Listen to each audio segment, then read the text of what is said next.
Ziad, Matar, and Mr. Haif Bannayan. Ziad is with Qualcomm in Dubai, and Mr. Haif Bannayan is leading the Jordan Education Initiative in Jordan. Ziad, you can use my mic here. Thank you, Jawad. Thank you, Haif, for joining us. Thank you all for being here. Hope you enjoyed the lunch. We're here to talk a little bit about education, mobile education, and what really is happening briefly around the world, and a little bit more what's happening in Jordan, which Haif will tell us about after I'm done.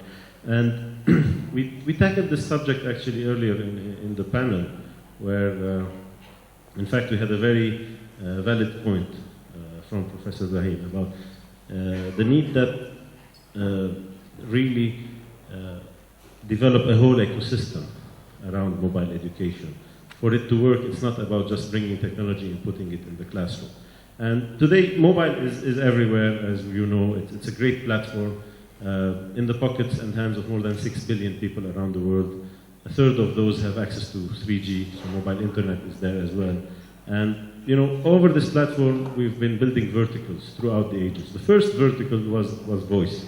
We first used mobile to do voice calls, then we used it for data in general, and more specifically, we went into applications, etc. But now the next step is to see how we develop the other verticals. We're working on mobile health, for instance, machine-to-machine communication. But mobile education is something that is very close to us, and you know, a topic that is being discussed in every forum these days. We've done work around the globe on facilitating several kinds of mobile education projects through our Wireless Reach initiative, which is the corporate social responsibility arm of Qualcomm. And this started, you know, around 2006, but has been rolling around the world since then. And we focus on several angles of it in order to build that ecosystem, as we discussed. So first and foremost, we try to provide the professional development for the teachers themselves.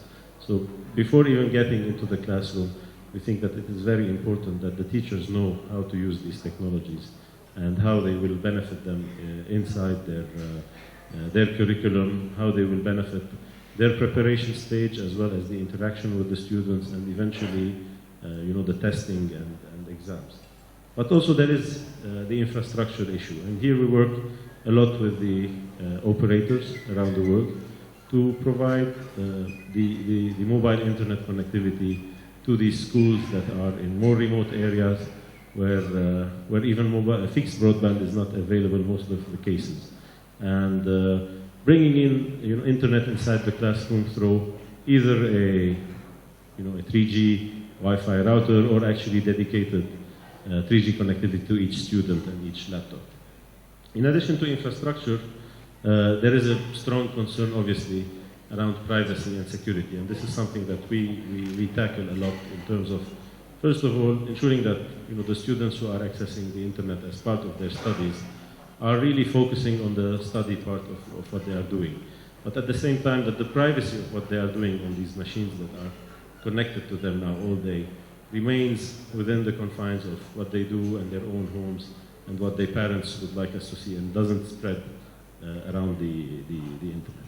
And finally, the fourth element that we focused about is the digital content itself, and how we can assess this content. And here we have been looking at new technologies to bring a totally different angle to the education experience through new technologies. For instance, one of the latest projects we've done in the US now, and we're spreading around the region, is using augmented reality to enhance what the textbook can provide us today by lifting the images and the information that is available today on ink and paper into a more comprehensive 3D experience, something that the student would actually be immersed into. And instead of looking at maybe at a chemistry molecule on paper, you can actually manipulate the atoms over a touch screen in a tablet or in a smartphone or on a big screen. So these are the ideas that will actually bring more enhancement to the possibilities that we are today having inside the textbook itself.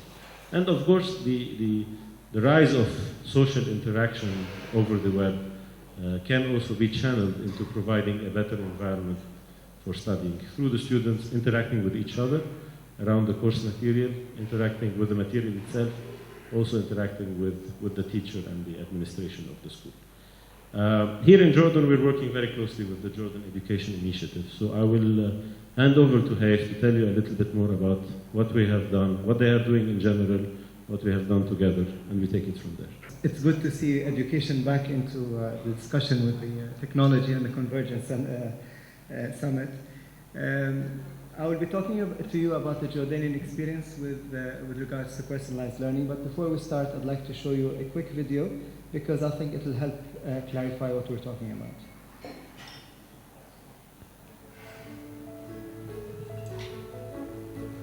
Access to the internet is critical for today's students in order for them to learn valuable 21st century skills and keep pace with the rapidly changing global economy. In Amman, Wireless Reach is working in collaboration with the Jordan Education Initiative, one of Her Majesty Queen Rania's non-profit organizations that aims to improve education through technology.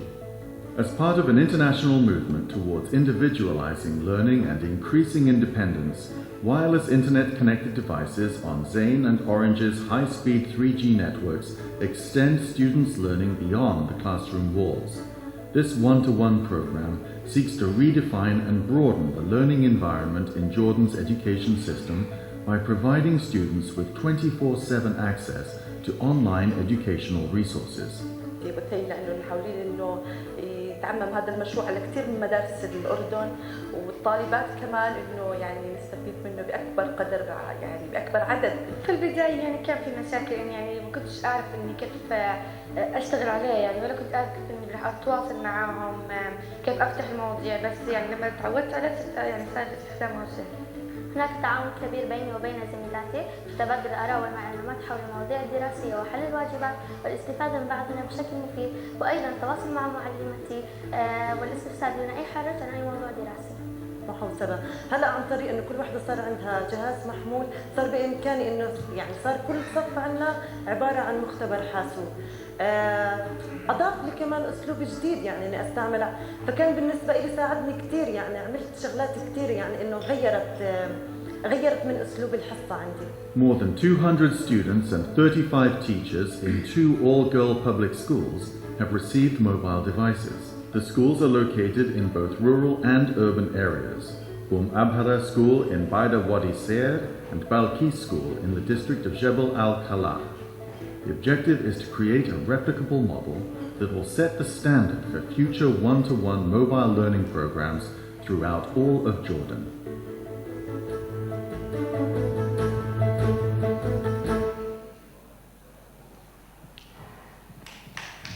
Thank you.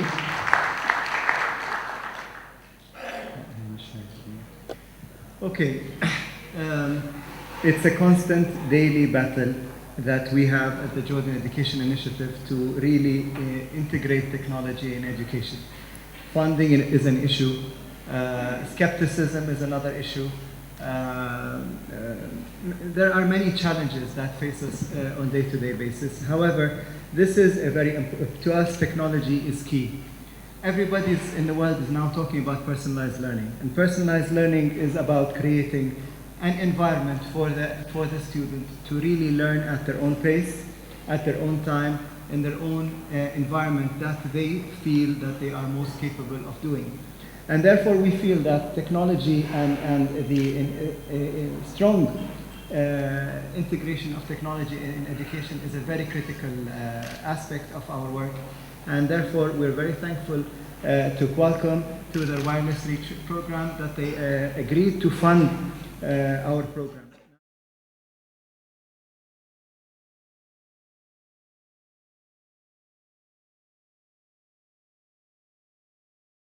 It's basically the usual Arab Advisors research-based profiles of what's happening in the Arab telecommunications, broadband, and internet markets. This is a look at the countries that have long-term evolution 4G and 3G and 3.5G networks, and a look at which ones of them already have mobile TV offerings. So basically, all 3G operators in the Arab world provide mobile internet as a basic service, but not all provide supply of mobile TV. This is a look at the operators that provide mobile TV over their networks in selected Arab countries. So in Bahrain, for example, there's only one operator of mobile TV, in Morocco one, in Jordan one, and so on, even though these countries have multiple 3G network operators. We did some surveys, of course, or we usually do surveys on consumption patterns and internet use patterns in the Arab world, and this is basically what kind of applications that people download from the internet. Software applications and programs lead the way, audio files and music also follow, e-books, PDF, Word documents, pictures, videos, and last, video games. And this shows the results in Saudi Arabia, Egypt, and Jordan, and apparently software applications are the most popular download of internet users in these countries. There is a difference of smartphone application use between the countries of UAE, Kuwait, Lebanon, and Jordan, and in Saudi Arabia. In Saudi Arabia, which is in green, more people download game applications on their smartphones than social networking applications, whereas in the other countries, social networking outstrips games. So this is basically, each country has its own color here. For example, Lebanon, 96% of those that use applications on their smartphones downloaded social networking apps. In Jordan, it goes down to 81%, and so on. Of course, this is a complex graph, and we'll share the slides with anyone who would send us an email, and also anyone who filled the evaluation will get a CD of all the presentations in the summit. E-commerce use. Interestingly, the most recent survey we did of more than 1,100 Saudi internet users have shown that 60% of the adult internet users in Saudi Arabia reported using e-commerce. That percentage drops to around 24% in Jordan and 22% in Egypt. Now, explaining the difference might be that Saudi Arabia is more conducive to e-commerce. A lot of the players now provide online payments, online possibility of online billing, possibility of online stock trading, and so on, which drives, so it's supply creating its own demand. Basically, the supply of such services, availing it to consumers, is encouraging them to start using e-commerce more often. And for example, in Saudi Arabia, almost half of those who reported using e-commerce use it to pay their bills online, 50.1%, and a third to buy services, of course, including hotel reservations and online air tickets and so on. And of course, the percentages for Jordan and Egypt are much lower for paying bills online, less than 9% for Jordan and less than 12% for Egypt.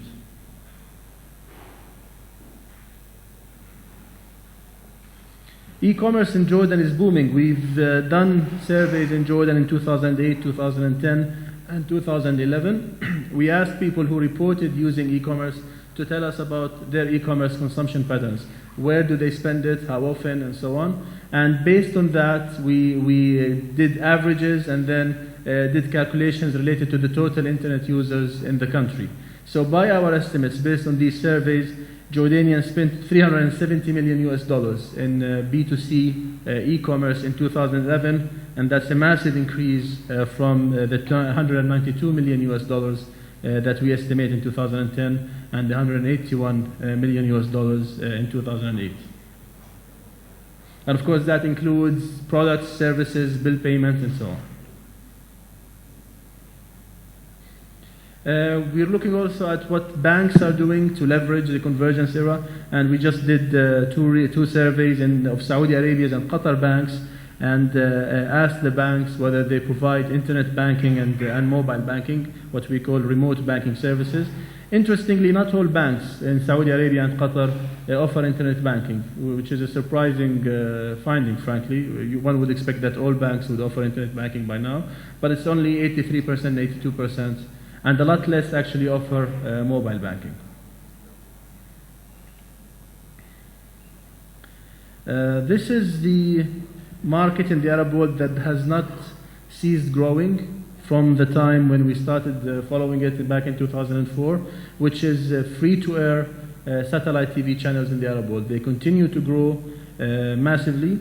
For example, the number now is 642 satellite TV channels in the Arab world broadcasting on the systems of Nilesat, Arabsat, Noorsat, and Yah Live. And that's up from 538 satellite channels in April 2011. A lot of those are in testing mode, so we also look at the ones that don't say in testing transmission mode, the ones that are fully operational. The fully operational, fully launched channels, free-to-air channels targeting the Arab region, grew by 13% in 11 months between April 2011 and March 2012 to reach 565 free-to-air channels. This relates to Sam's point yesterday. The region, the Arab users are spoiled for choice. Basically, there's an abundance of good quality TV for free for every Arab family. The barrier to entry is very low. It's a 40 or 50 US dollar receiver, and then you get access to quality news channels, quality Arabic series channels, quality music channels, quality religious channels. And that's why we're spoiled in the region. We're one of the few regions in the world that you have access to quality TV at absolutely no cost. And this basically underlines it. This is looking at the categorization of these fully loaded channels by their programming type. So we have, for example, leading the way are the general channels that are privately owned, followed by the general channels that are government owned. Then you have the news and current affairs channels, almost 10% of the total supply. Religious channels, almost 10%. Movies and series, basically that broadcast continuous stream of Western or Arabic movies or Western or Arabic series, almost more than 50 or so channels. So it's an abundance of choice. Arabic, of course, expectedly is the dominant language in which these free-to-air channels targeting the Arab world broadcast. Almost 80%, 78% of the channels have Arabic as the primary language. And even though terrestrial TV is still monopolized by most governments, very few Arabic countries allow terrestrial TV private channels. The fact that free-to-air channels need not be based in a country that doesn't allow private TV makes them very easy to just set up in the countries that allow private TV channels, satellite channels, to broadcast. And the private sector already operates almost 65% of the free-to-air channels in the Arab world, leading the countries in the nationalities, if you will, of the satellite channels are actually, a lot of them are based now in the United Arab Emirates and in Egypt. On pay TV, Orbit Showtime Network, OSN, now is the largest pay TV operator, offering 70% of pay TV channels available in the region. Al Majd is a much smaller play, and Al Jazeera Sports is focused on sports channels, and its share of the total channels is a lot less.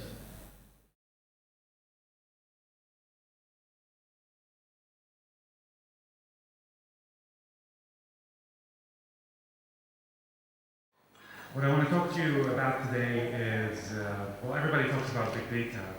What I really want to talk about today is how companies can leverage big data to realize impact on their bottom line.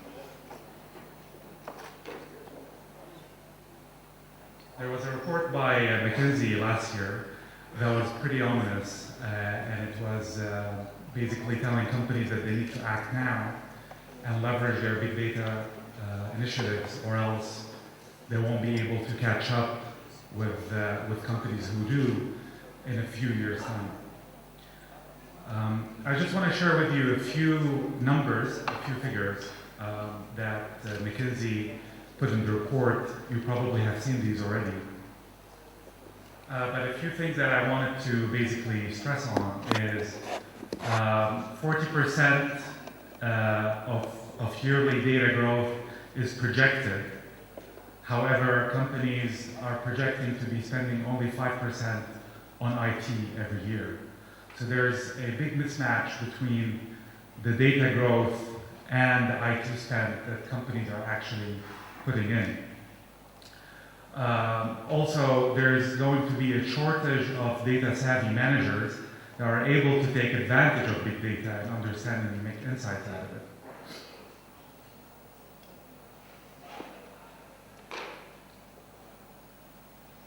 McKinsey basically defined big data as large data sets whose size are beyond the ability of typical software tools to capture that data, store it, manage it, and analyze it.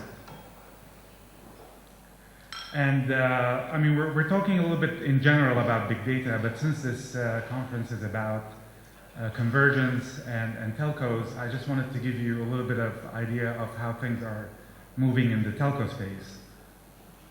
Cisco did a study on data growth, and here in the region, well, in Middle East and Africa, in 2016, it's expected that data traffic will grow at a rate of 635 petabytes per month.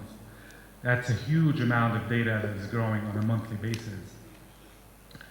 And they're also expecting that the CAGR between 2011 and 2016 to reach 104%.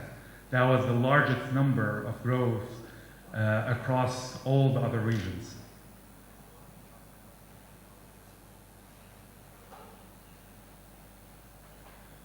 What's also interesting to mention, which everybody knows, is that the type of data is also growing. So we, in the past, dealt with, when we're talking about telecommunications or mobile and specifically, we use phones for calling, texting, and maybe email.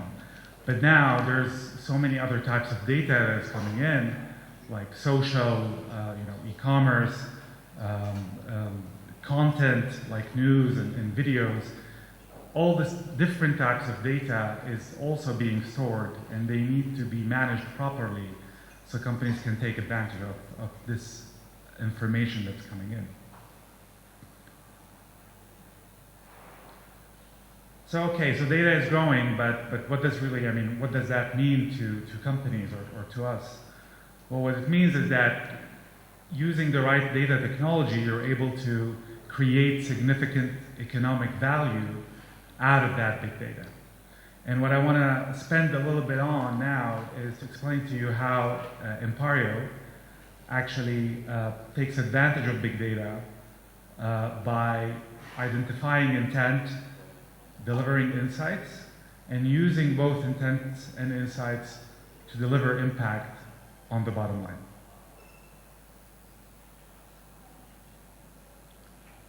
So by intent, what I actually mean is the ability to manage big data, both the volume, so the increase in size, and the variety, so the different types, to be able to identify the intent of subscribers.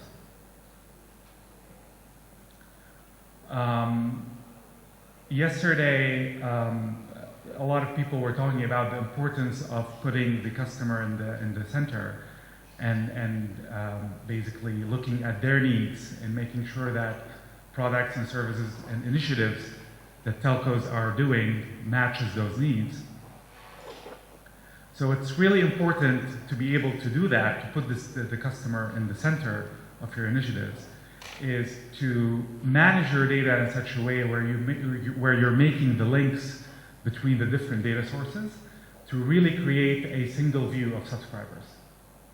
So what companies need to do is look at these different data sources, for example, in a telco, like CRM, operational, online data, offline data, social, and research, and then integrate all these data in a way where you can actually create what we call in nPario the subscriber DNA.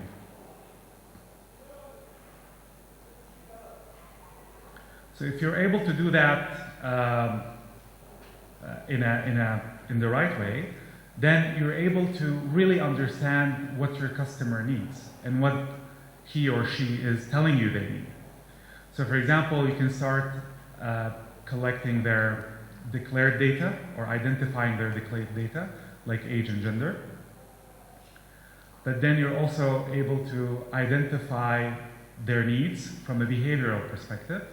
So for example, if customers roam a lot, you'll know that they're interested in travel. If they're engaging in gaming content, you'll know that they're interested in gaming. If they watch a lot of videos, you'll know, or movies, you'll know that they're interested in movie content. And then if you're also looking at third-party data, so a lot of companies do research, if you're integrating that data, then you'll also be able to identify some extra information that your customer basically needs. Like in this example, we know that the customer belongs to the auto intender segments, or they're interested in cars. So once you create this holistic view, or the single view of customers, then you could basically use that information to create better insights and actionable insights, so you can make decisions in real time. But here, companies really need to empower their business users and their marketeers by giving them access to the data without having someone in the middle, like an IT department, trying to analyze the data for them. One of the challenges that I usually hear clients tell me is that when a marketeer wants to do a campaign, or they're interested in doing a decision on the fly, they try to ask for some information about their client or about their customers, and the IT takes about 3 days to bring them that information back. And by that time, they can't really make that decision anymore, because needs change, interests change as well. So what companies need to do is to give the ability to their business users to access intuitive applications where they can make their own analysis and make decisions on the fly. So just to give you an example of what these intuitive applications might include, of course, segmentation, so you can create the right segment for the right campaign. You need to have knowledge about your customers, so some subscriber insights that tells you how your customers are behaving, campaign insights that explains how a campaign is doing, some dashboards, and of course the data mining capability that will help you sift through the entire volume of data and come up with the right insights in real time. So that's great. You're able to identify the intent, you're able to understand the needs of your subscribers, and let's say even reach them with the right service and the right product. But does that have an impact on your bottom line? There was a study done by Sybase on Fortune 500 companies across different industries, and they found out that just a 10% increase in data accessibility and usability actually leads to larger returns in productivity and sales. So that's pretty huge. This is also from the study itself.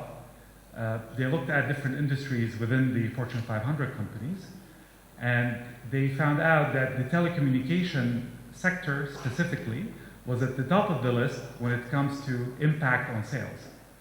So the telecommunication industry, by only accessing an extra 10% of their data and the ability to use it, are able to realize $9.6 billion out of that 10% extra usability. And the productivity also increased by 17%.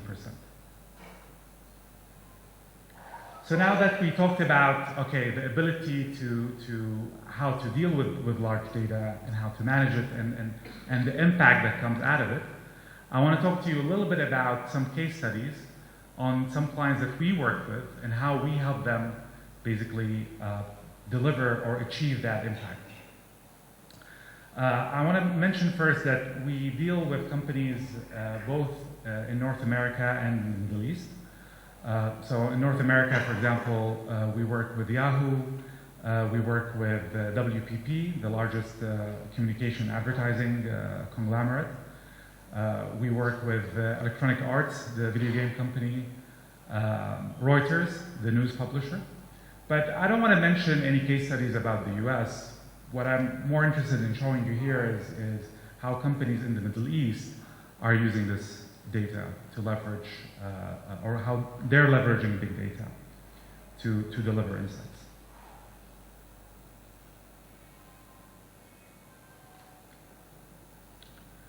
So first I'm going to start with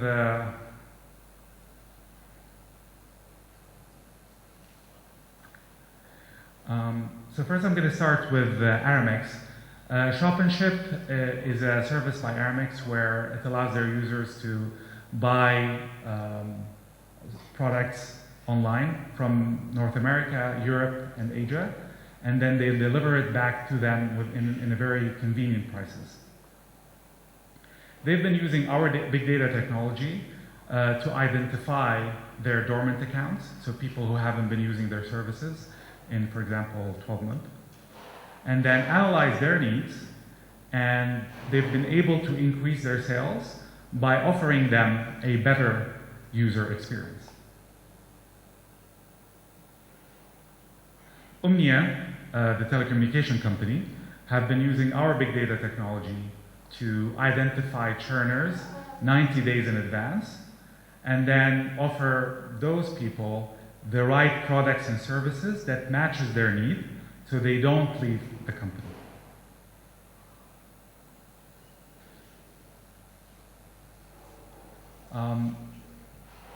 Saudi Post in Saudi Arabia is actually using now our big data technologies to connect advertisers with their own data set of consumers and businesses.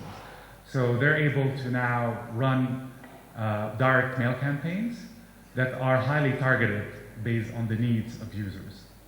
So all these companies have actually done two very important things, which is they're not looking solely on the bottom line, but they're putting their customers in the center of it.